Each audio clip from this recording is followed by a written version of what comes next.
Hello friends and dear student, एक बार फिर से आपका बहुत बहुत स्वागत है।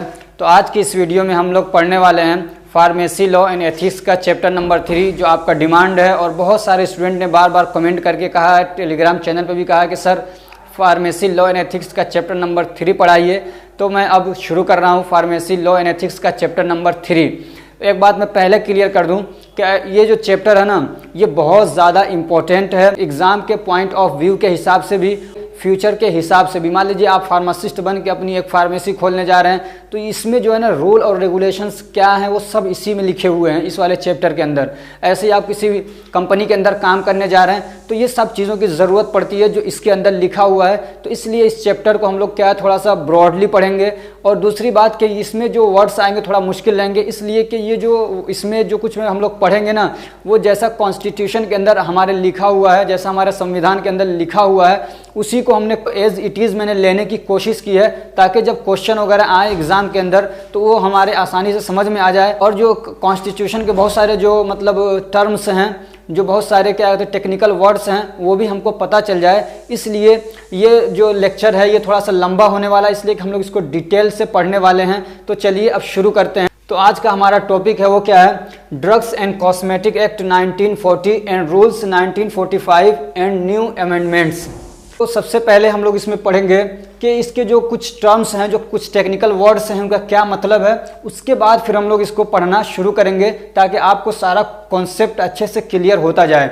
तो ड्रग एंड कॉस्मेटिक ये हम समझेंगे, इसमें ड्रग समझेंगे किसको कहते हैं, कॉस्मेटिक किसको कहते हैं, फिर एक्ट, इसको ए बड़ा कर लीजिए, एक्ट क्या होता है और रूल क्या होते हैं।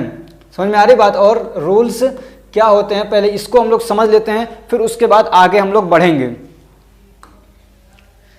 तो डेफिनेशन में क्या है ड्रग, तो ड्रग किस किस चीज़ को हम लोग ड्रग कह सकते हैं। तो all medicines and devices intended for internal और external use of human being और एनिमल फॉर ट्रीटमेंट और for preventing disease and diagnosis. एक बात ध्यान रखिए, ये डेफिनेशन वगैरह थोड़ा मुश्किल हो सकते हैं, इसलिए कि ये डेफिनेशन जो भी हैं ये कॉन्स्टिट्यूशन के अंदर एज इट इज़ लिखे हुए हैं, तो मैं उसको वैसे ही लेके आया हूँ। ठीक, तो वो तमाम दवाएँ और वो तमाम डिवाइसेस, यानी कोई भी छोटी या बड़ी कोई मशीन है, तो वो तमाम दवाएं और वो तमाम डिवाइसेस इंटेंटेड फॉर इंटरनल और external use of human being और एनिमल, जिसको बनाया गया है इस इरादे से। इंटेंडेड का मतलब है जिसको इसलिए बनाया गया है या इस नीयत से, इस इरादे से बनाया गया है। क्या है, फॉर इंटरनल और external use of human being और एनिमल, चाहे इंसानों के लिए चाहे जानवरों के यूज़ के लिए, चाहे वो इंटरनल हो चाहे एक्सटर्नल हो, चाहे बॉडी पे ऊपर लगाना हो चाहे उसको खाना हो।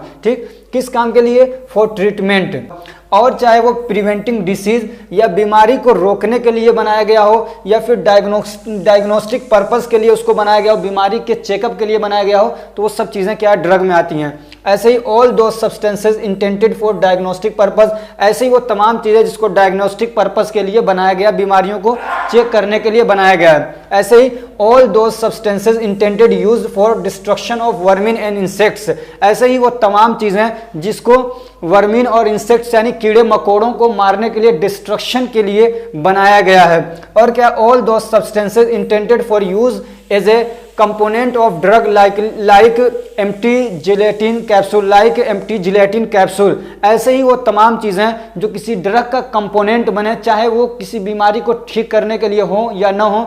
जैसे कि जो एम्प्टी जिलेटिन कैप्सूल होता है, यानी जो कैप्सूल के ऊपर जो कवर होता है, जो दो ढक्कन से होते हैं, वो बीमारी को ठीक करने के लिए तो नहीं होते, लेकिन ड्रग का एक कंपोनेंट बन रहे हैं, तो वो भी क्या है, उसको भी हम लोग ड्रग की कैटेगरी में रखेंगे। ठीक, ऐसे ही आप मान लीजिए जो फार्मास्यूटिकल एड्स होते हैं वो सब किस में आएंगे, ड्रग की कैटेगरी के अंदर आ जाएंगे। अब कॉस्मेटिक क्या होता है, तो कॉस्मेटिक का मतलब होता है एनी आर्टिकल या थिंग याद रखिए, यानी कोई भी चीज़ which is used for cleaning, beautifying और प्रोमोटिंग अट्रैक्टिवनेस, वो तमाम चीज़ें जो सफाई के लिए, जैसे कि मान लीजिए चेहरे को साफ करने के लिए, या ब्यूटिफाइंग आदमी को खूबसूरत बनाने के लिए, या प्रोमोटिंग अट्रैक्टिवनेस, या तो फिर क्या है किसी को अट्रैक्टिव बनाने के लिए ताकि लोग उसको देखें तो वो अच्छा लगे। अट्रैक्टिव बनाने के लिए जो चीज़ें यूज़ होती हैं उसको हम लोग क्या बोलेंगे, कॉस्मेटिक बोलेंगे। अब एक टॉपिक, एक टर्म यह भी आपको याद रखना चाहिए, मैन्युफैक्चर। तो मैन्युफैक्चर का क्या मतलब होता है, any process for making, altering, ornamenting, packaging, labelling, with purpose of sale is called manufacture. Manufacture का मतलब होता है कि कोई भी ऐसा प्रोसेस जिसमें किसी चीज को बनाया जा रहा हो या किसी चीज को अल्टर किया जा रहा हो, किसी का इफेक्ट है उसको कम किया जा रहा हो तो एक तरीके से अल्टर हो गया, या तो फिर ऑर्नामेंटिंग किया जा रहा है। ऑर्नामेंटिंग मतलब जैसे कि मान लीजिए दवाएं होती हैं बहुत सारी, काली दिखने में अच्छी नहीं लग रही हैं तो उसको क्या किया, थोड़ा सा उसमें कलर डाल दिया तो वो क्या हो गया, ऑर्नामेंटिंग हो गया एक तरीके से, उसको कलरिंग एजेंट बोलते हैं। तो ये एक एग्जांपल है। ऑर्नामेंटिंग का असल मतलब होता है डेकोर करना, सजाना किसी चीज़ को। ऐसे पैकेजिंग या लेबलिंग, तो ये जितने भी काम है अगर ये सेल के पर्पज से, बेचने के पर्पज से किया जा रहा है तो उसको हम लोग बोलेंगे मैन्युफैक्चर। अब इसमें आप ड्रग का मैन्युफैक्चर हो, किसी खाने पीने की चीज़ का मैन्युफैक्चर हो, किसी भी चीज़ का हो तो मैन्युफैक्चर हो जाएगा। एक आपको याद रखना है इम्पोर्ट। इम्पोर्ट का मतलब क्या होता है, it means to bring any goods और services into a country from out of country for sale. इसका मतलब यह कि कोई भी चीज या कोई सर्विस कंट्री के अंदर लेके आना सेल के पर्पज से। किस पर्पज से, सेल करने के लिए, बेचने के लिए कोई चीज बाहर से, कंट्री के बाहर से कंट्री के अंदर लेके आना। मान लीजिए इंडिया है तो बांग्लादेश से, चीन से, कहीं से भी कोई चीज अपने कंट्री के अंदर अगर लेके आ रहे हैं तो वो क्या है, इंपोर्ट है। लेकिन उसके लिए शर्त यह है कि वो बेचने के पर्पज से हो, पर्सनली यूज के लिए ना हो, तो उसको हम लोग क्या बोलते हैं, इंपोर्ट बोलते हैं। अब एक दो टर्म और आपको समझना चाहिए, वो क्या है कि सबसे, वो ड्रग समझ गए आप, कॉस्मेटिक समझ गए। अब एक्ट क्या होता है, एक्ट का क्या मतलब होता है ये समझना बहुत ज़रूरी है, और रूल क्या होता है ये समझना आपके लिए क्या है, बहुत ज़रूरी है। तब आपको ये टॉपिक समझ में आएगा अच्छे से। अब एक्ट क्या है, इसको समझने के लिए आपको थोड़ा सा बैकग्राउंड में समझाऊं कि एक्ट होता क्या है। तो अपने यहाँ पे दो पार्लियामेंट हैं, लोकसभा और राज्यसभा, ये दो पार्लियामेंट हैं। तो कोई भी अगर कानून बनाना, कोई एक्ट बनना है तो उससे पहले उसके लिए एक बिल लाया जाता है। बिल का मतलब कुछ बातें उसके अंदर लिखी रहती हैं, कुछ प्रावधान होते हैं, कुछ प्रोविजंस होते हैं, समझ रहे हैं, कुछ रूल टाइप की चीजें होती है कि ये ऐसा होना चाहिए, ये कोई भी काम ऐसा होना चाहिए। तो उसके लिए कोई क्या है, बिल आता है पहले। तो जो हमारे पार्लियामेंट है उसके अंदर बहस होती है, अगर वहां से वो पास हो जाता है, पारित हो जाता है, फिर उसको लेके कहा जाता है वो राज्यसभा में जाता है। राज्यसभा से भी अगर उसको मतलब ज्यादा लोग सपोर्ट करते हैं और पास हो जाता है तो उसके बाद फिर जो अपने जो राष्ट्रपति या प्रेसिडेंट ऑफ इंडिया हैं उनका उस पर सिग्नेचर होता है। सिग्नेचर होने के बाद वो क्या होता है, एक्ट बन जाता है। तो समझ रहे हैं, सबसे पहले क्या होगा, बिल होगा। क्या होगा, बिल, जो कि कोई भी लेके आएगा अपने पार्लियामेंट के अंदर, वहां से अगर वो पास हो जाता है और फिर हमारे जो क्या कहते हैं राष्ट्रपति हैं, जो प्रेसिडेंट ऑफ इंडिया है, उनका अगर सिग्नेचर हो जाता है तो अब वो क्या हो जाता है, एक्ट बन जाता है। ठीक, अब इस एक्ट को लागू करने के लिए जो सरकार कुछ अपने रूल और नियम बनाती है, समझ में आ रही बात। इस एक्ट को लोगों के अंदर लागू करने के लिए, लोगों से मनवाने के लिए, लोगों के अंदर राइज करने के लिए, नाफिज करने के लिए जब कोई सरकार कुछ रूल बनाती है तो उसको हम लोग, कुछ रूल और रेगुलेशन बनाती है, कुछ नियम बनाती है, उसको क्या बोलते हैं हम लोग, रूल्स बोलते हैं। क्या बोलते हैं, रूल। ठीक है, एक है तो रूल है, बहुत सारे हैं तो रूल्स बनाए जाते हैं। तो कौन बनाता है इसको, चाहे तो सेंट्रल गवर्नमेंट बनाती है या तो फिर स्टेट गवर्नमेंट बनाती है, वो होते हैं रूल्स। समझ में आ गया। एक चीज और याद रखिए आप कि क्या होता है आर्टिकल। क्या होता है आर्टिकल, ये समझना भी आपके लिए जरूरी है। तो अब ये आप समझ गए बिल क्या होता है, एक्ट क्या होता है, रूल्स क्या होते हैं। अब आर्टिकल क्या है, आपने कई बार सुना होगा आर्टिकल 25, आर्टिकल 370। तो ये क्या है आर्टिकल, तो मान लीजिए कोई एक्ट है, जैसे कि मान लीजिए drug and cosmetic act and rule है, ठीक है, तो एक एक्ट हो गया। ठीक, अब एक्ट के बारे में कुछ बातें लिखी होंगी बहुत सारी। तो ये जो एक्ट लिखा जाता है, जो कानून की बातें लिखी जाती हैं, वो ऐसा नहीं कि कहानी की तरह एक लाइन से पूरा लिखते चले गए, ऐसा नहीं होता है।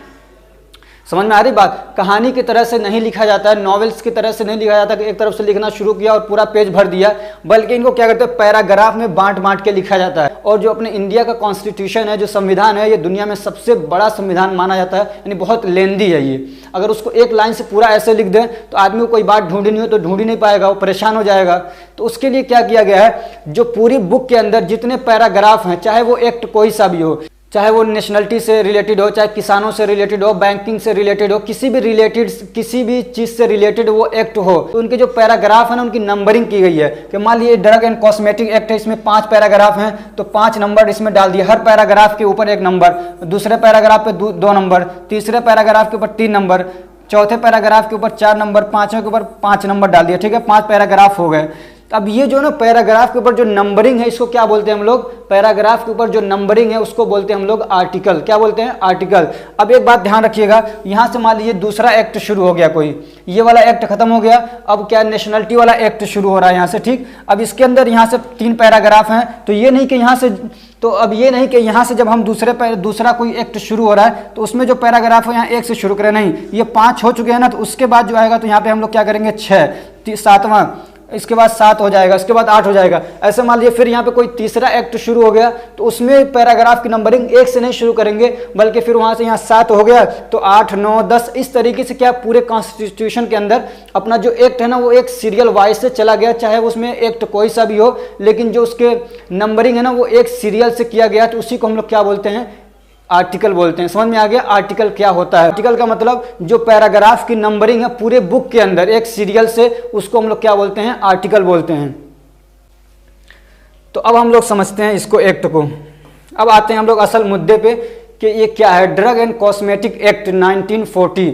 तो जो ये हमारा ड्रग और कॉस्मेटिक आप समझ चुके हैं, ठीक। तो इसके लिए कुछ एक्ट बनाए गए। अब इसका थोड़ा सा मतलब बैकग्राउंड भी समझ लीजिए कि एक्ट क्यों बना। तो जब अंग्रेज़ों का यहाँ पे राज था, हमारा देश तो 1947 में आज़ाद हुआ है, उससे पहले अंग्रेज़ों का राज था, तो वो लोग थोड़े घटिया टाइप के लोग थे।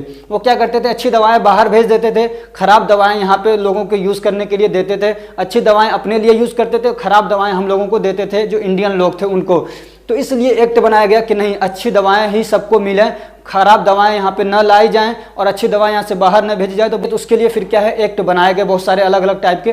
तो उसी में से एक एक्ट क्या है, ड्रग एंड कॉस्मेटिक एक्ट 1940। यानी ये एक्ट कब बना, 1940 के अंदर ये कानून बन गया। लेकिन इस कानून को नाफिज करने के लिए, इस कानून को लोगों के अंदर लागू करने के लिए, लोगों से मनवाने के लिए सरकार ने कुछ रूल और रेगुलेशन बनाए। तो वो कब बनाए, 1945 के अंदर। समझ में आ गया ना, 1940 और 45 क्या है। तो एक्ट कब बना, 1940 के अंदर, और उसके लिए जो रूल और रेगुलेशन बनाए सरकार ने वो कब बनाए, 1945 के अंदर। 1945 के अंदर रूल और रेगुलेशन बनाए। अब एक चीज़ और कि ये जब रूल सब बन गया तो अब ये कब नाफिज, कब ये लोगों के अंदर लागू किया गया, तो 1948 के अंदर ये एक्ट पूरी तरीके से क्या कर दिया, लागू कर दिया गया, और हर एक को मानना क्या हो गया, ज़रूरी हो गया। कौन सा, जो 1940 में एक्ट बना, 1945 के अंदर रूल बना, और 1948 के अंदर इसको लागू कर दिया गया पूरी तरीके से, और हर एक के लिए मानना क्या हो गया, ज़रूरी हो गया। और न्यू अमेंडमेंट का मतलब ये है कि जो ये रूल है इसमें कुछ ज़रूरत पड़ती है अमेंडमेंट करने की, कुछ चेंजिंग करने की ज़रूरत के हिसाब से। तो कुछ अमेंडमेंट भी होते रहते हैं, कुछ चेंजिंग होती रहती है, वो भी हम लोग क्या है पढ़ेंगे आगे। अब हम लोग देखते हैं इसकी डेफिनेशन। तो इसके drug and cosmetic act and rules, इसके अंदर क्या कहा गया है, समझ में आ रही बात, इस एक्ट के अंदर क्या बात, फोकस किस बात पे की गई है, तो वो है ड्रग एंड कॉस्मेटिक एक्ट 1940। अगर कोई पूछे कि ये पूछे कि ये एक्ट है क्या, तो आप क्या बताएंगे। अगर क्वेश्चन पूछ लिया कि drug and cosmetic act 1940 and rule 1945, तो ये है क्या, तो आप क्या बताएंगे कि drug and cosmetic act 1940 is an act of parliament of India, कि इंडिया के पार्लियामेंट का एक एक्ट है, यानी इंडिया के पार्लियामेंट से पारित किया गया, पास किया हुआ एक एक्ट है, which regulate the import, manufacturing, distribution and sale of drug and cosmetic. जो क्या करता है, रेगुलेट करता है, यानी संभालता है, चलाता है किस चीज़ को, इंपोर्ट को, यानी इंपोर्ट किया जाए, कौन सी दवा नहीं की जाए, उसको कौन देखता है, कौन रेगुलेट करता है, उसके लिए कानून कहाँ, किस किताब के अंदर, किस एक्ट के अंदर मौजूद हैं, तो वो किस में है, इस वाले एक्ट के अंदर, कि कौन सी दवा बाहर से मंगाई जाएगी, नहीं मंगाई जाएगी, क्या रूल रेगुलेशन, तो उसको कौन हैंडल करता है, ये वाला एक्ट करता है। और क्या, मैन्युफैक्चरिंग की, कौन सी दवा बनाई जाएगी, नहीं बनाई जाएगी, ये सारी चीज़ें, और कौन सी दवा डिस्ट्रीब्यूट की जाएगी, नहीं की जाएगी, क्या पेनाल्टीज होंगी अगर कोई गलत काम कर रहा है, लाइसेंस वगैरह, ये सारी चीज़ें। और क्या है, कौन सी दवा, एंड सेल ऑफ ड्रग और कॉस्मेटिक, और दवाओं को बेचना और कॉस्मेटिक को बेचना, इसके लिए जो भी रूल और रेगुलेशन है वो सब किस एक्ट के अंदर है, इस ड्रग एंड कॉस्मेटिक एक्ट 1940 के अंदर ये सारी चीज़ें मौजूद हैं। ठीक, अब इसका ऑब्जेक्टिव क्या मकसद है, तो इसके ऑब्जेक्टिव्स भी देख लेते हैं हम लोग। तो क्या है, following are objectives of act 1940। ठीक, तो क्या है, फॉर प्रिवेंटिंग सब स्टैंडर्ड यानी लो क्वालिटी इन ड्रग, यानी जो लो क्वालिटी के ड्रग्स हैं उनको रोकना। इसके एक्ट का क्या मतलब ऑब्जेक्टिव, क्या मकसद है कि जो लो क्वालिटी की जो दवाएं हैं वो लोगों में लोग उसको यूज़ ना करें, लोगों को ना खिलाए जाएं, तो उसके लिए इसको क्या किया, बनाया गया। And for promoting the high medical standard, और जो दवाएं हैं या जो मेडिकल स्टैंडर्ड्स हैं उसको अच्छा किया जाए, उसको बढ़ावा दिया जाए, ठीक। और किस लिए? For controlling the import, manufacturing, distribution and sale of drug and cosmetic by licensing. और ये किया कि जो भी इंपोर्ट है या मैन्युफैक्चरिंग है, आप समझ चुके हैं, ठीक है ना, इंपोर्ट या मैन्युफैक्चरिंग या डिस्ट्रीब्यूशन या सेल, ये जो भी काम है इसको क्या किया, कंट्रोल किया जाए। यानी ये नहीं कि हर कोई जिसका मन कर रहा है वही करने लग जा रहा है, बल्कि क्या है, कुछ ही लोग हों जिनके पास लाइसेंस हो वही इसको कर सकते हो, ताकि अगर गड़बड़ी करें तो उनको पकड़ा जा सके आसानी से, ठीक है। और ये जो लोग होंगे ये गड़बड़ी नहीं करेंगे, ये ऐसे लोग होंगे जो पढ़े लिखे लोग हों, ये नहीं कि अनपढ़ जो भी है, जिसको मन कर रहा है बेच रहा है, जिसको मन कर रहा है लोगों को दवाई खिला दे रहा है, तो ऐसा ना हो, तो उसको कंट्रोल करने के लिए। और क्या, टू इंश्योर या ensuring that manufacture, distribution and, इसको इन को हटा दीजिए, एंड है ये, क्या है, and sale of drugs and cosmetic is done by qualified person. और इस बात को यकीनी बनाने के लिए, इंश्योर करने के लिए कि जो भी काम हो रहा है, जैसे कि मैन्युफैक्चरिंग हो गया यानी दवा का बनाना, डिस्ट्रीब्यूशन और सेल, ये सब जो भी काम कर रहे हैं उसको कौन लोग कर रहे हैं, क्वालिफाइड लोग कर रहे हैं, यानी जो पढ़े लिखे लोग हैं, जो इस काबिल हैं, वही इस काम को कर रहे हैं। और किस लिए इस एक्ट को बनाया गया, तो for establishing drug technical advisory board. इस ड्रग टेक्निकल एडवाइजरी बोर्ड को बनाने के लिए भी इसका एक मकसद क्या था कि ड्रग टेक्निकल एडवाइजरी बोर्ड बनाया जाए। एंड, ये इन नहीं है, एंड है, क्या है, एंड ड्रग कंसल्टिंग कमेटी, और ड्रग कंसल्टिंग कमेटी को बनाना भी इसका क्या था, एक मकसद था इस एक्ट का, ठीक है। किसके लिए, for allopathic drugs and cosmetic. अब ये क्या है, ये जो दो बोर्ड हैं इसके बारे में आगे आप डिटेल से पढ़ने वाले हैं, ये भी आएगा, ठीक। आगे हम लोग बढ़ते हैं।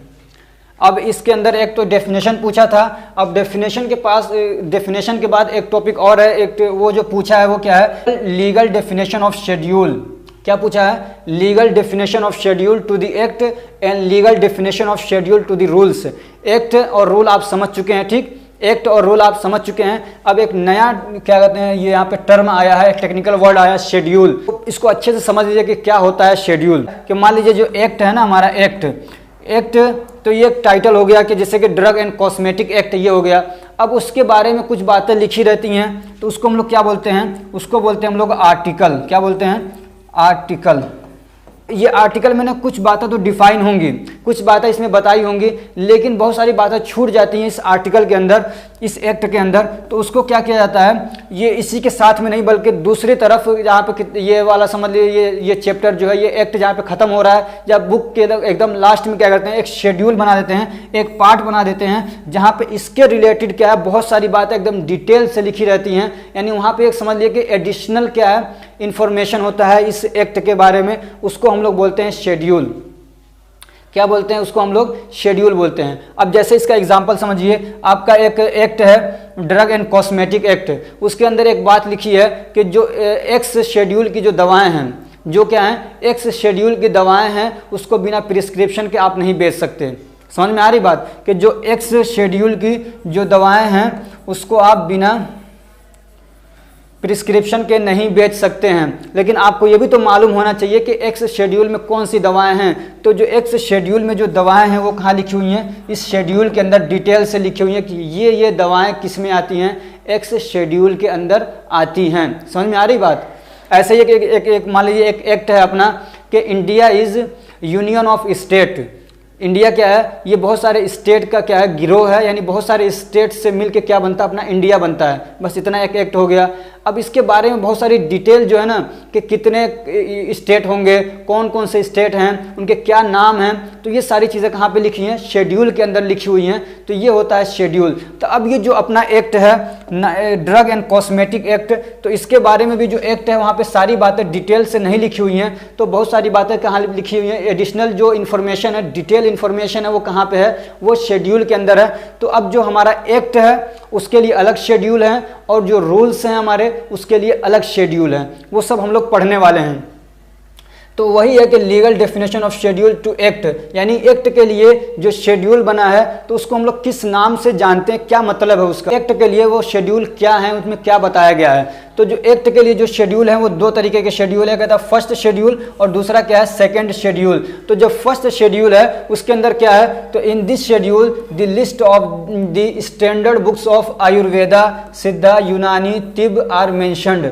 अब जैसे कि मान लीजिए ड्रग एंड कॉस्मेटिक एक्ट है तो इसके अंदर दवाओं के बारे में बात होगी, दवा बनाने के बारे में बात होगी। तो ये कह रहे हैं कि कौन से स्टैंडर्ड्स बुक हैं, जैसे कि अलग अलग टाइप के क्या हैं, अलग अलग टाइप के मेडिसिन सिस्टम है, इलाज करने के, लोगों के बीमारियों को ठीक करने के सिस्टम है। तो कोई कहेगा कि मैं तो आयुर्वेदिक सिस्टम को फॉलो करता हूँ इसलिए मेरे लिए कोई रूल रेगुलेशन नहीं है। तो कहा कि नहीं, ये सारे सिस्टम इनके अंदर आएंगे और इनके लिए हम लोगों ने कुछ खास बुक क्या है मेंशन कर दी है कि इसी के अकॉर्डिंग आपको काम करना चाहिए। समझ में आ रही बात। तो स्टैंडर्ड किसको माना जाएगा, तो इन्होंने इस शेड्यूल के अंदर उन स्टैंडर्ड बुक्स के नाम लिख दिए गए हैं, अलग अलग जो दवा करने के सिस्टम है उनके। जैसे आयुर्वेदा का एक सिस्टम है, आयुर्वेदा क्या है, एक मेडिसिन सिस्टम है। तो मैं एक एग्जांपल दे रहा हूँ, आपने भी पढ़ा होगा, जैसे चरक संहिता, तो एक स्टैंडर्ड बुक बना के इसमें डाल दिया। ऐसे ही मान लीजिए यूनानी का सिस्टम है, तो मान लीजिए एक हकीम बहुत बड़ा गुजरा, सुकरात या बुकरात कुछ नाम है उसका, तो सुकरात की जो लिखी हुई किताब है उसको डाल दिया। ऐसे ही तिब, हाँ अब तिब क्या होता है, सिद्धा भी एक मतलब बहुत पुरानी सिस्टम है। तिब बहुत सारे लोगों को नहीं पता होता है, स्पेशली वो लोग नहीं जानते हैं तिब को कि जो मतलब अरबी नहीं पढ़े हुए हैं। तो ये जो प्रोफेट मोहम्मद सल्लल्लाहु अलैहि वसल्लम है, तो उनके ज़रिए से जो मतलब दवा करने का सिस्टम जो चला है उसको अरब से वो चला है और बहुत सारे मुस्लिम लोग उसको फॉलो करते हैं। तो उसको बोलते हैं तिब्बे नबवी, यानी जो प्रोफेट हैं उनके ज़रिए से जो मेडिसिन सिस्टम चला है उसको क्या बोलते हैं, तिब बोलते हैं। तो इसकी जो फेमस बुक है तो उसको भी क्या है इसके अंदर मेंशन किया गया है। तो वो किसके अंदर, फर्स्ट शेड्यूल के अंदर। क्वेश्चन ऐसे पूछ सकते हैं कि स्टैंडर्ड बुक्स को किस शेड्यूल के अंदर, ऐसे क्वेश्चन बन सकता है एक नंबर का कि जो स्टैंडर्ड बुक्स लिखे गई हैं अलग अलग मेडिसिन सिस्टम के, वो कुछ शेड्यूल के अंदर हैं। तो किसमें है वो शेड्यूल, फर्स्ट शेड्यूल में। किसमें है, फर्स्ट शेड्यूल में, किसके, एक्ट के फर्स्ट शेड्यूल के अंदर है। अब जो सेकेंड शेड्यूल है इसके अंदर क्या है, तो in this schedule those standards are mentioned which are required and requested for drugs are imported, manufactured for sale और सोल्ड, स्टॉक्ड और एग्जिबिटेड या ऑफर्ड फॉर सेल और डिस्ट्रीब्यूटेड। तो अब जो सेकंड शेड्यूल है एक्ट का उसके अंदर क्या क्या चीज़ें लिखा गया है, तो इसके अंदर कुछ स्टैंडर्ड्स बताए गए हैं। क्या बताए गए हैं, कुछ स्टैंडर्ड्स बताए गए हैं कि आप जो काम कर रहे हैं, जो कोई दवा बना रहे हैं, तो इस स्टैंडर्ड के हिसाब से होना चाहिए।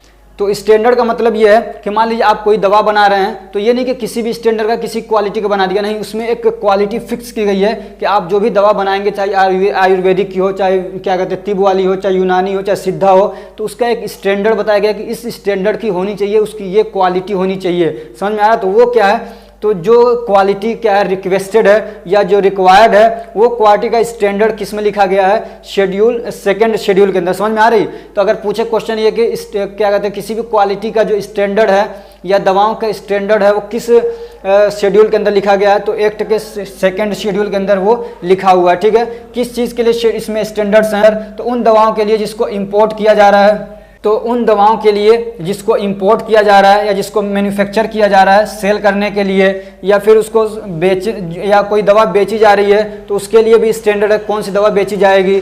ऐसे अगर स्टॉक करना है उसको तो ये भी इसके अंदर ये भी स्टैंडर्ड है कि कौन सी दवा क्या है स्टोर करके आप रखेंगे। ठीक, ऐसे अगर बेचने के लिए आप कोई ऑफर दे रहे हैं, कोई एग्जीबिशन लगा रहे हैं, नुमाइश लगा रहे हैं, तो उसके लिए भी स्टैंडर्ड है, और डिस्ट्रीब्यूट कर रहे हैं तो उसके लिए भी क्या है, सारी चीज़ें इसके अंदर मेंशन है।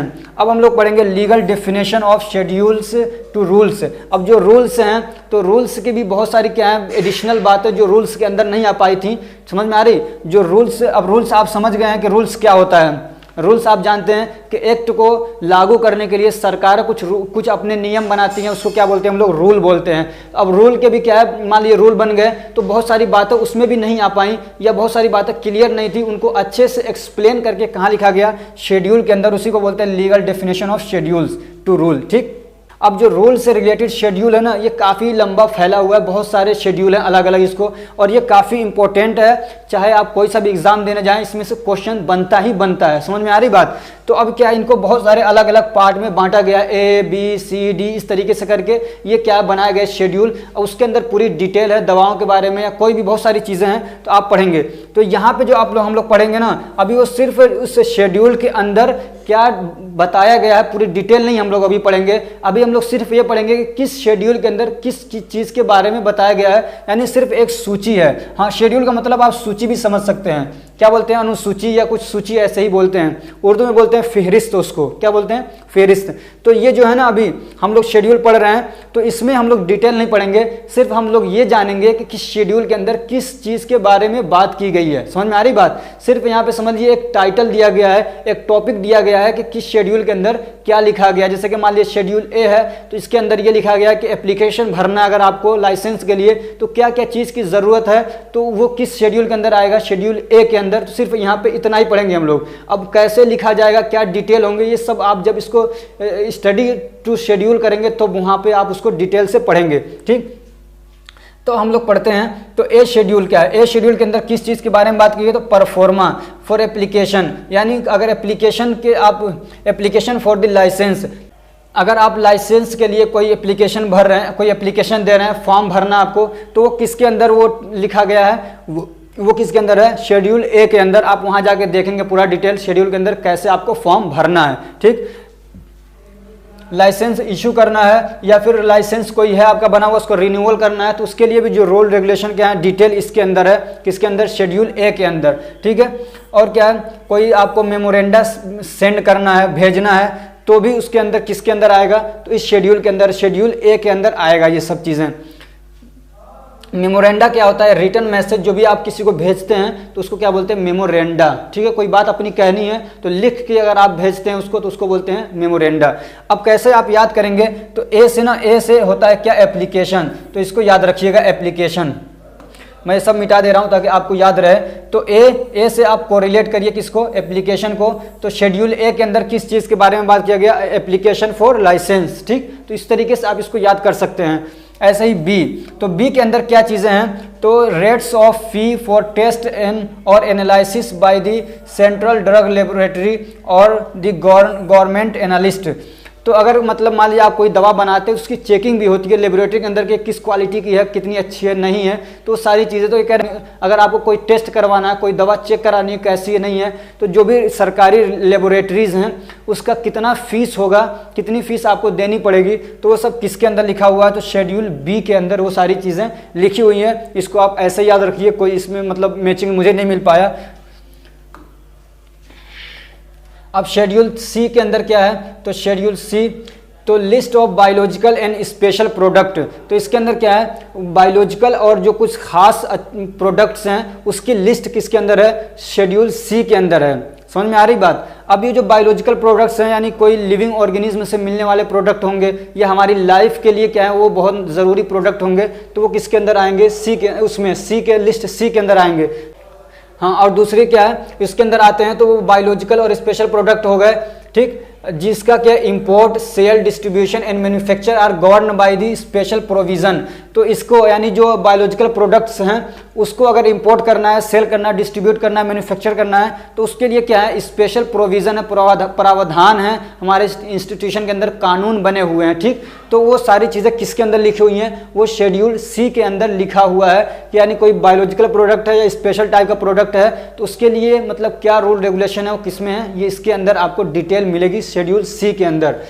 ठीक, अब इसमें जो चीज़ें आती है ना वो होती हैं इंजेक्टेबल। इसके एग्जांपल जैसे कि मान लीजिए सीरा हो गया, हार्मोन हो गया, इस टाइप की जो चीज़ें हैं जो इंजेक्शन के थ्रू हमारी बॉडी के अंदर लगाए जाते हैं, वैक्सीन वगैरह हो गए, तो वो किसके अंदर आएंगे, इसके अंदर आएंगे। ठीक, अब इसको कैसे याद रखेंगे, तो जो माइक्रो ऑर्गेनिज्म वगैरह होते हैं ना वो ज़्यादातर हमको कहाँ से मिलते हैं, समंदर से, या समंदर से मिलने वाले कुछ पेड़ पौधे हैं, तो उससे जो मिलने वाली चीज़ें हैं वो मतलब बायोलॉजिकल प्रोडक्ट में आती हैं ज़्यादातर। ठीक, तो वो कहाँ से मिलते हैं, हमको मराइन से या मरीन से मिलते हैं। तो मराइन और मरीन को यानी समुंदर को हम लोग सी बोलते हैं, तो सी से आप सी को कोरिलेट करिए तो इस तरीके से याद हो जाएगा। अभी दूसरा क्या है, C1, तो इसके अंदर भी क्या है कुछ मतलब बायोलॉजिकल प्रोडक्ट के अलावा, बायोलॉजिकल प्रोडक्ट के अलावा कुछ स्पेशल प्रोडक्ट हैं जिनके इंपोर्ट और सेल और डिस्ट्रीब्यूशन और मैन्युफैक्चर के लिए क्या है कुछ स्पेशल प्रावधान है, प्रोविजंस हैं जो उसके बारे में क्या रूल रेगुलेशन है वो किसके अंदर, C1 के अंदर लिखा हुआ है, C1 के अंदर। अब दोनों को क्या है, ये भी मतलब मरीन से ही मिलने वाली चीज़ें हैं। अब इनको मतलब कैसे याद करेंगे आप, अब ये क्या क्या चीज़ें इसके अंदर वो सब आप डिटेल से आगे पढ़ने वाले हैं, तो इसको कैसे याद करेंगे कि इसके अंदर किस चीज़ के बारे में बात की गई है, तो यही C वाला इसमें भी याद रखिए, ठीक। अब इसमें क्या है, जो इसमें जो है वो क्या है, इंजेक्टेबल है, ये लिखा है ना इंजेक्टेबल, और इसमें जो प्रोडक्ट है वो नॉन इंजेक्टेबल है, यानी उसको खाया जाएगा, इंजेक्शन नहीं लगाया जाएगा। अब आगे क्या है हमारा, वो है शेड्यूल डी। तो डी के अंदर list of drugs exempted from the provision of import of drug, तो इसके अंदर उन दवाओं की लिस्ट है जिसको जो प्रोविजन है इंपोर्ट ऑफ ड्रग के लिए, यानी ड्रग को अगर कोई बाहर से मंगा रहा है अपनी कंट्री के अंदर तो उसके लिए क्या रूल रेगुलेशन है फॉलो करने हैं, उससे जो दवाएं बाहर हैं यानी उनके लिए कोई रूल रेगुलेशन नहीं है, तो किसके अंदर है, डी के अंदर। तो आप कैसे याद करेंगे, एग्जम्प्टेड का डी याद कर लीजिए, तो डी से क्या है, जो दवाएं इस लिस्ट से बाहर हैं, या आप दूसरे तरीके से याद कर सकते हैं कि उन दवाओं को जिनको डिलीट कर दिया गया, क्या कर दिया गया, डिलीट कर दिया, किससे, जो प्रोविज़न है इंपोर्ट के लिए उससे, यानी इन दवाओं को क्या किया, डिलीट कर दिया कि इन दवाओं के लिए कोई रूल रेगुलेशन नहीं है, ये आज़ाद है अपनी, ठीक। तो इस तरीके से याद कर सकते हैं आप। और फिर क्या है, एक शेड्यूल है E1, क्या है E1, तो इसके अंदर किस चीज़ के बारे में बात की गई है, तो list of poisonous substance under the Ayurvedic including सिद्धा यूनानी सिस्टम ऑफ मेडिसिन। ये कह रहे हैं कि जो आयुर्वेदिक और यूनानी वगैरह जो सिस्टम है मेडिसिन के, तो उसके अंदर जो पॉइजनस सब्सटेंस है उसके बारे में जो डिटेल लिखा गया है वो किसके अंदर, उस पॉइजनस सब्सटेंस की जो लिस्ट है कि ये चीज़ें क्या पॉइजनस हैं, उसकी जो लिस्ट है वो किसके अंदर है, E1 के अंदर है। आपने एविल का नाम सुना होगा, बहुत यूज़ होने वाली दवा है। तो एक तरीके से ये क्या होता है समझिए, डेंजरस होता है, पॉइजनस होता है एक तरीके से। तो आप एविल से याद रखिए, ई से एविल को कोरिलेट करिए, तो आप इस तरीके से याद कर सकते हैं। एविल का मतलब आप समझिए कि डेंजरस और क्या है, पॉइजनस चीज़, तो इस तरीके से आप इसको याद कर सकते हैं। एक शेड्यूल है F, तो F को दो पार्ट में बांटा है, F1 नहीं है, सिर्फ F है, तो इसके अंदर दो पार्ट हैं, एक फर्स्ट और सेकंड। तो इसमें क्या है, कौन सी चीज़ों के बारे में बात की गई है, तो space, equipment and supplies required for a blood bank. ये ब्लड बैंक याद रखिएगा अच्छे से, ठीक है। तो ब्लड बैंक कोई बनाना चाह रहा है तो उसको क्या स्पेस, कितनी जगह चाहिए, क्या इक्विपमेंट चाहिए, कैसे उसको सप्लाई किया जाएगा, क्या क्या चीज़ें ज़रूरत पड़ती है ब्लड बैंक के लिए, वो इसके अंदर लिखा हुआ है, ठीक। और minimum requirement for grant of licence to procure blood components from whole human blood. और क्या, अब जो पार्ट 2 के अंदर क्या गया, क्या लिखा है, तो किस चीज़ के बारे में डिटेल है, तो कह रहे हैं कि आपको अगर लाइसेंस चाहिए, लाइसेंस बनवाना है किस काम के लिए, टू प्रोक्यूर यानी बाई करने के लिए, क्या करने के लिए, बाई करना चाह रहे हैं आप, क्या बाई करना चाह रहे हैं, ब्लड कंपोनेंट्स। यानी मान लीजिए किसी आदमी का कोई ब्लड है, उसमें से कोई कंपोनेंट चाहिए आपको, मान लीजिए उसका सीरा चाहिए, या फिर मान लीजिए उसको आपका उसमें WBC चाहिए, RBC चाहिए, इम्यूनोग्लोबिन चाहिए, कुछ भी चाहिए, तो उसको अगर आप बाई करना चाह रहे हैं तो उसके लिए आपको लाइसेंस बनवाना पड़ेगा। तो उसके लिए मिनिमम रिक्वायरमेंट क्या है, तो किसके अंदर लिखा गया, F के पार्ट 2 के अंदर उसके बारे में लिखा गया है। अब क्या है, F का F1, तो इसके क्या है, 3 पार्ट हैं। पार्ट 1 के अंदर क्या लिखा गया, provision applicable to the product of bacterial and viral vaccine. कोई बैक्टीरियल और वायरल वैक्सीन है, ये आप कलर देख के थोड़ा सा अपने दिमाग में बिठाने की कोशिश करिए कि बैक्टीरियल या कोई वायरल वैक्सीन है, उसको अगर कोई प्रोडक्शन करवाना चाह रहा है, बनाना चाह रहा है, तो उसके लिए जो प्रोविजन है, कानून है जो उस पर अप्लाई होते हैं, तो किसके अंदर लिखे गए, F1 के पार्ट 1 के अंदर, ठीक। और दूसरा इसका पार्ट 2 क्या है, provision applicable to the production of all sera from living और एनिमल्स। ये कह रहे हैं कि लिविंग और लिविंग एनिमल्स हैं तो उनसे जो सीरा मतलब बनाया जाता है, ये ब्लड का एक कंपोनेंट होता है, ठीक है। तो उसका प्रोडक्शन करना अगर, तो उसके लिए जो प्रोविजन और रूल रेगुलेशन लिखे गए हैं वो किसके अंदर है, F1 के पार्ट 2 के अंदर, ठीक। और पार्ट 3 क्या है इसका, provisions applicable to the manufacture and standardization of diagnostic agent, यानी बैक्टीरियल ओरिजिन से। तो ये कह रहे हैं कि अगर कोई डायग्नोस्टिक एजेंट कोई बना रहा है, यानी बीमारियों को टेस्ट करने के लिए, डायग्नोस करने के लिए कोई चीज़ बना रहा, कोई दवा बना रहा, कोई एजेंट बना रहा है, तो उसका क्या स्टैंडर्डाइजेशन होना चाहिए, यानी किस क्वालिटी का वो होना चाहिए, उसके लिए जो प्रोविज़न है, जो रूल रेगुलेशन है, वो किसके अंदर है, पार्ट 3 के अंदर लिखा हुआ है, ठीक। अब जो F2 है तो ये किस चीज़ के लिए है, इसमें किस चीज़ के बारे में बात की गई है, तो स्टैंडर्ड्स फॉर सर्जिकल ड्रेसिंग, यानी सर्जिकल ड्रेसिंग के लिए जो चीज़ें आती हैं जैसे कॉटन हो गया, लिगेचर हो गया, तो ये जो चीज़ें उसका क्या किस स्टैंडर्ड की वो होनी चाहिए, तो किसके अंदर है, F2 के अंदर। और F3 के अंदर क्या है, standard for the sterilization of umbilical tape. Umbilical tape के लिए जो स्टैंडर्ड्स होना चाहिए वो किसके अंदर लिखा गया है, तो F3 के अंदर। अम्बिलिकल टेप क्या होता है, तो जैसे कि आप देखेंगे बच्चे पैदा होते हैं तो उनका जो मतलब ये क्या कहते हैं नाफ जिसको हम लोग बोलते हैं, यानी जो उनकी नाभि होती है वहाँ से एक पाइप जैसा निकला रहता है जो उसके मतलब माँ के साथ जुड़ा रहता है, जहाँ से उसको क्या कहते हैं न्यूट्रिशन वगैरह मिलता रहता है, तो उसको काटा जाता है। तो उसको काटने के लिए उस पर क्या है कुछ टेप टाइप की चीज़ होती है, उसको मतलब बंद कर देते हैं। तो वो होता उसको दोनों साइड से क्या करते हैं पहले बंद कर देते हैं, उस पर बांध देते हैं समझ लीजिए एक तरीके से। तो उसको वो जो होता है उसको बोलते हैं अम्बिलिकल टेप। तो उसके लिए क्या स्टैंडर्ड होना चाहिए, तो किसके अंदर लिखा गया है, F3 के अंदर। ठीक है, अब यह है कि डबल एफ, तो इसके अंदर उन चीज़ों के बारे में लिखा गया है जो ऑप्थेल्मिक प्रिपरेशन है, यानी आंखों में कोई दवा डाली जा रही है उसके लिए जो भी, चाहे वो लोशन हो ऑइंटमेंट हो कुछ भी हो, तो आंखों के लिए जो ऑप्थेल्मिक आंखों के लिए जो प्रोडक्ट्स हैं जिसको हम लोग बोलते हैं ऑप्थेल्मिक प्रिपरेशन, तो उसके लिए जो स्टैंडर्ड होना चाहिए वो किसमें लिखा गया, FF के अंदर। तो इसको आप ऐसे याद कर सकते हैं, फोकस, यानी दो आंखें हैं तो दो फोकस, तो FF, इससे आप कोरिलेट करके इसको याद कर लीजिए। ठीक है, एक जो लिस्ट है G, तो इसमें क्या है, तो list of substances to be used only under medical supervision, under medical supervision and which are to be labelled accordingly.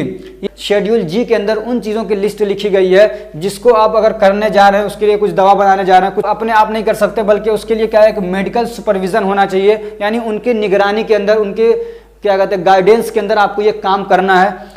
तो उसके लिए कौन से शेड्यूल के अंदर लिखा गया, G के अंदर। तो कैसे आप याद करेंगे, तो गार्जियन से, मान लीजिए आपके गार्जियन होते हैं, बड़े होते हैं, तो आप उनकी निगरानी में कोई काम करते हैं, पढ़ाई करते हैं, तो ऐसे ही ये जो काम है ना, कुछ सब्सटेंसेज हैं उसमें कुछ भी अगर करना है तो वो मेडिकल सुपरविजन के अंडर में करेंगे। समझ लीजिए एक तरीके से थोड़ा सा कोरिलेट करने की कोशिश करिए कि आप उनकी गाइडेंस में काम कर रहे हैं, एक तरीके से वो क्या है, गार्जियन है उसके, तो G से गार्जियन याद रखिए। अब एक लिस्ट है H, तो लिस्ट ऑफ प्रिस्क्रिप्शन ड्रग, तो H शेड्यूल के अंदर उन दवाओं के बारे में लिखा गया है कि जो जिनको प्रिस्क्रिप्शन किया जाएगा। समझ में आ रही बात, तो इसमें ड्रग के प्रिस्क्रिप्शन के बारे में लिखा गया है कि इन दवाओं को प्रिस्क्राइब करेंगे और उनके यानी बिना प्रिस्क्रिप्शन के वो दवाएं नहीं दी जाएंगी। दो तरीके की दवाएं होती हैं, एक H वाली होती है और X वाली होती है, थोड़ा सा फर्क है दोनों में। ठीक, आप जब डिटेल पढ़ेंगे तो उसमें पढ़ लेंगे हम लोग, ये हमारे सिलेबस में है, तो जब डिटेल पढ़ेंगे वहाँ पे हम लोग पढ़ेंगे क्या फ़र्क है। तो इसके अंदर उन दवाओं के बारे में लिखा गया जिनके लिए प्रिस्क्रिप्शन करना ज़रूरी है, और प्रिस्क्रिप्शन करेंगे तो क्या क्या चीज़ें उसमें लिखना ज़रूरी है, वो सारी चीज़ें इसमें आएंगी। ऐसे ही एक लिस्ट है, क्या है, एक शेड्यूल है, वो क्या है, J, तो इसके अंदर उन बीमारियों के बारे में लिखा गया है जिसके लिए कोई दवा मतलब कारगर नहीं होती है, कोई दवा उसको ठीक नहीं कर सकती है। ठीक है, विच ए ड्रग में नॉट प्रिवेंट, J के अंदर उन बीमारियों के बारे में लिखा गया है जिसको कोई दवा ठीक नहीं कर सकती है। समझ में आ रहा, तो यानी वो जो बीमारियां वो जानलेवा है, तो यहाँ पे जानलेवा लिखा हुआ है, इसको J से कोरिलेट करिए कि इसके अंदर जानलेवा बीमारियों के बारे में लिखा गया, यानी जिसको कोई दवा ठीक नहीं कर सकती है। K के अंदर, K शेड्यूल के अंदर किस चीज़ों के बारे में है, तो drugs exempted from certain provision of the manufacture of drug. तो आपने एक पढ़ा था ना अभी D के अंदर कि उसमें उन दवाओं की लिस्ट है जिसको अगर इंपोर्ट करना है, जिसको क्या करना है, इंपोर्ट करना है, तो उसको क्या कोई प्रोविज़न की ज़रूरत नहीं है। ऐसे ही यहाँ पे भी है कि अगर कुछ दवाएं ऐसी हैं जिनको मैन्युफैक्चर अगर करना है तो उसके लिए कोई रूल रेगुलेशन नहीं है, कोई पाबंदी नहीं है, उसको आराम से आदमी कर सकता है। तो उन दवाओं की लिस्ट किसके अंदर है, वो K के अंदर है। ये मैन्युफैक्चर करने के लिए, उसमें क्या था, इंपोर्ट करने के लिए D के अंदर, और K के अंदर किसके बारे में है, मैन्युफैक्चर करने के लिए। अब ये M है, तो M याद करना आसान है। M के अंदर किन चीज़ों के बारे में बात की गई है, तो गुड मैन्युफैक्चरिंग प्रैक्टिस, यानी कोई भी दवा कोई सब्सटेंस बन रहा है तो गुड मैन्युफैक्चरिंग प्रैक्टिस के जो रूल और रेगुलेशन लिखे गए हैं कि कंपनी कैसी होनी चाहिए, कैसा लाइसेंस होना चाहिए, नहीं होना चाहिए, उसकी टेस्टिंग कैसी होनी चाहिए, ब्रांडिंग कैसी होनी चाहिए, मार्केटिंग कैसी होनी चाहिए, सारी चीज़ें जो हैं वो किसके अंदर, M शेड्यूल के अंदर लिखा गया। और M शेड्यूल M है, M1 है, M2 है, M3 है, इस तरीके से इसको बांटा गया है। तो इसमें किससे रिलेटेड है, ये मैन्युफैक्चरिंग से। ठीक, तो आप इसको कैसे याद करेंगे, M से याद करेंगे। ठीक है, तो अब मैं कोई गुड मैन्युफैक्चरिंग प्रैक्टिस करना चाह रहा है तो उसके लिए क्या रिक्वायरमेंट्स हैं, फैक्ट्री कैसी होनी चाहिए, कैसे दिखनी चाहिए, क्या इंतजामात होने चाहिए, क्या प्लांट्स उसका कैसा होना चाहिए, इक्विपमेंट्स क्या होने चाहिए, तो सब किसके अंदर लिखा गया है, M के अंदर। ठीक, अब M1 के अंदर क्या लिखा गया है, तो requirements for the factory premise etcetera for manufacture of homeopathic preparation. तो M1 के अंदर क्या लिखा गया है कि अगर कोई होम्योपैथिक दवा बनाना चाह रहा है तो उसकी फैक्ट्री, उसका प्रीमाइज, उसका प्लांट कैसे होना चाहिए, वो सारी चीज़ें किसके अंदर हैं, M1 के अंदर हैं। ठीक है,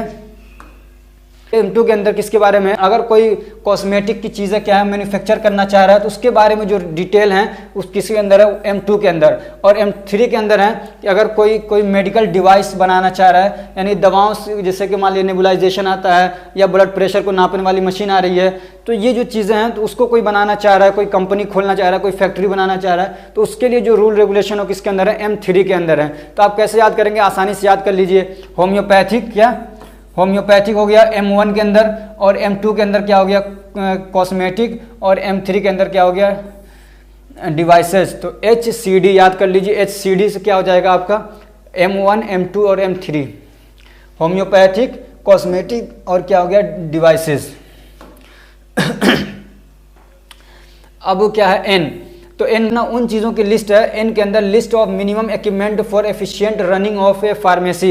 ये कह रहे हैं कि अगर कोई फार्मेसी को अच्छे तरीके से इफेक्टिव तरीके से चलाना चाह रहा है तो उसके लिए क्या इक्विपमेंट की ज़रूरत होनी चाहिए, तो उसके अंदर लिखा हुआ, तो कैसे याद करेंगे, N से क्या होता है नीड, तो नीड फॉर फार्मेसी आप याद कर लीजिए। कोई फार्मेसी चलाना चाह रहा है तो उसके लिए जो चीज़ें, जो ज़रूरतें, जो इक्विपमेंट होना चाहिए उसकी लिस्ट किसके अंदर है, तो शेड्यूल N के अंदर उसकी लिस्ट बनी हुई है। तो आप नीड फॉर क्या कहते हैं फार्मेसी से उसको आप याद कर लीजिए।